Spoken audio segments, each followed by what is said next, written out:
మీ హృదయాలలో ఔలియాల పట్ల భక్తిని, సమాధుల పట్ల భక్తిని, విశ్వాసాన్ని పెట్టుకొని రంజాను మాసంలో మీరు అడుగుపెట్టి 30 రోజాలు కాదు కదా, 300 రోజాలు పెట్టినా కూడా మీకు పావలా అంత పుణ్యం కూడా రాదు, వృధా అయిపోతుంది.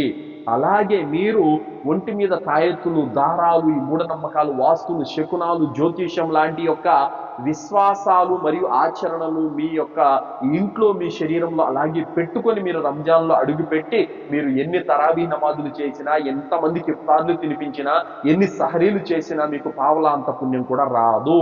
కావున ఆ దర్గాల వద్దకు వెళ్ళడం మానేయండి. ఆ సమాధులు పూజ, ఆరాధన, ఆ సమాధులను మొక్కటం ఆపేయండి. సమాధుల వద్ద వేడుకోళ్ళు, ప్రదక్షిణలు, దువాలు చేయటము ఇదంతా ఆపేయండి. ఆరాధన భావంతో అక్కడ ఏది చేసినా కూడా అది షిర్క్ అయిపోతుంది. కావున అవన్నీ విడిచిపెట్టి అతి పవిత్రమైనటువంటి చిత్తశుద్ధి కలిగిన మనస్సుతో మీరు రంజాను మాసంలో అడుగు పెట్టండి.